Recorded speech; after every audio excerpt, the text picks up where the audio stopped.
चुंबकीय क्षेत्र क्या है? चुंबकीय क्षेत्र क्या है? किसके विषय में पढ़ना है? चुंबकीय क्षेत्र। तो चुंबकीय क्षेत्र किसे कहेंगे ये जानेंगे। दूसरी बात हम लोग जानेंगे ऑर्स्टेड के नियम क्या है या इनका अनुप्रयोग। इन्होंने क्या प्रयोग करके क्या दिखाया। तीसरी बात हम लोग पढ़ेंगे बायो सेवर्ट का नियम। बात समझ में आया। फिर उसके बाद में हमें पढ़ना पड़ेगा धारावाही चालक के कारण, धारावाही चालक के कारण उत्पन्न चुंबकीय क्षेत्र।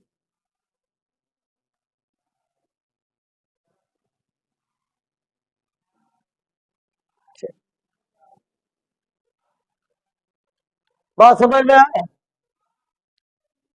तो आप लोगों से पूछा जाए कि चुंबकीय क्षेत्र क्या होता है, तो चुंबकीय क्षेत्र हम लोग किसे कहेंगे कि किसी चुंबक के, भाई कोई चीज हम रखते हैं जैसे एक दीपक जला के रख दें तो दीपक का उजाला कुछ दूर चारों ओर फैल जाता है। वैसे कोई भी वस्तु रखी जाती है तो वो हमें दिखाई नहीं देती है, लेकिन उसका काल्पनिक रूप से एक क्या हो जाता है क्षेत्र। क्या हो जाता है क्षेत्र। तो जब किसी चुंबकीय क्षेत्र में हम कोई क्या लेकर जाते हैं चुंबकीय पदार्थ या मान लो कंपास वाली सुई है तो वो क्या हो जाएगी अपनी दिशा में, एक निश्चित दिशा में वो सुई आकर के क्या करेगी ठहरेगी। तो अन्य स्थान पे वो नहीं होगा लेकिन उसमें चुंबकीय क्षेत्र के भीतर वो क्या होगी एक निश्चित दिशा में ही आकर के वो ठहरेगी। मतलब अगर निश्चित दिशा की बात करें तो चुंबक के लिए जो ज्ञात हुआ है वो कौन है उत्तर और दक्षिण। अब अगर ये पता लगाना है कि ये उत्तर और दक्षिण दिशा कैसे बताया जाता है तो आप लोग जो कृत्रिम अभी चुंबक बनाने को बताए हैं इनसे हम लोग अपनी आवश्यकता या सुविधा अनुसार अलग अलग आकृति के चुंबक को हम लोग क्या कर सकते हैं बना। जैसे दंड चुंबक होगा, बेलनाकार चुंबक है, गोलाकार चुंबक है, विभिन्न आकृतियों में हम क्या कर सकते हैं चुंबक बनाना। अब अभी आपको बताया गया कि चुंबक जो होगा वो क्या होगा एक निश्चित दिशा में आकर के ही ठहरे। अब इसका अगर हमें प्रयोग करना हो तो कैसे करेंगे। तो आप दंड चुंबक ले लें। क्या ले लें? ये मान लो आपने क्या ले लिया दंड चुंबक। इसको आप बांध करके किसी चीज से क्या कर दें लटका दें और इस पर कुछ चुंबकीय छीलन छोटे छोटे बुरादे या लोहे की छीलन को क्या करें डालें। इस पे आप कहीं पर भी यहां से डाल दें बुरादे को एक समान रूप से डाल। तो आप सिचुएशन क्या देखेंगे कि डाला तो हमने बराबर था छीलन या अन्य सारी चीजें, लेकिन छीलन जो आप देखेंगे इन ध्रुवों पर क्या रहेंगे बहुत ज्यादा चिपके चिपके नजर आए, जबकि यहाँ पर एकड़ दुक्कड़ बहुत मतलब हम कह सकते हैं बहुत कम नजर आए। क्या बिल्कुल ये तो कह नहीं सकते बिल्कुल नहीं रहेगा, लेकिन इन सब के अपेक्षा बहुत कम है। तो इससे क्या पता चलता है कि ध्रुवों पर आघूर्ण क्या होता है ज्यादा होता है। इसीलिए हमारे चुंबक जो होते हैं वो एक निश्चित दिशा, अब इनकी क्या है उत्तर और दक्षिण। ये किस दिशा में ठहरेंगे उत्तर और दक्षिण। अब दिमाग में क्या आता होगा काहे उत्तर और दक्षिण में पूर्व पश्चिम भी दिशा है। तो पूर्व और पश्चिम में जो हमारे पृथ्वी का रोटेशन है वो उत्तरी ध्रुव से क्या है दक्षिणी ध्रुव, ना कि पूरब से लेकर के पश्चिमी। बात समझ में आए?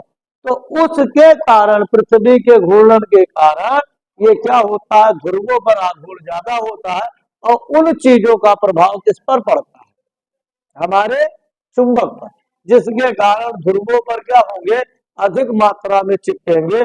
और जब इनको हिला डुला करके हम किसी भी दिशा में छोड़ दें, लेकिन ये जो चीजें आकर के लटकेगी, मतलब रुकेगी, उसकी दिशा सदैव क्या होगा, उत्तर। और बात क्लियर हो?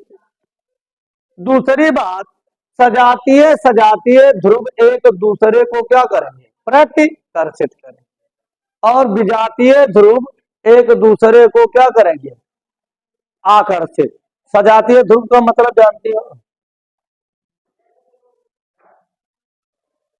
सजातीय ध्रुव, चुंबक में कितने ध्रुव होंगे, उत्तरी ध्रुव और दक्षिणी ध्रुव। जैसे उत्तरी ध्रुव को उत्तरी ध्रुव के पास लेके जाए तो वो क्या करेगा, प्रतिकर्षित।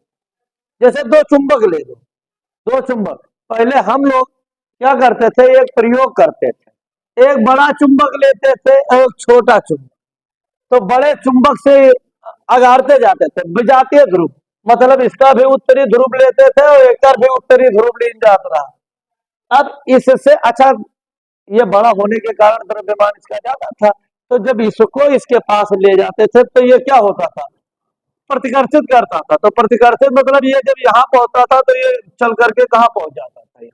तो हम लोग कहें कि ये बड़के का डरात का डरात, ये लिए सही का हो रहा भग रहा। उस समय ये कल्पना नहीं होती थी कि मतलब ये क्या है।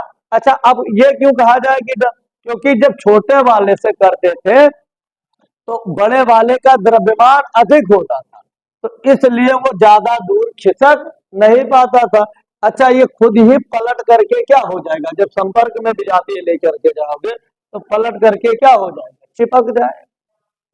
तो हम लोगों का सिचुएशन यही बन जाता था कि बड़े वाले से छोटा वाला क्या हो रहा है, डर रहा है, इसलिए ये बना।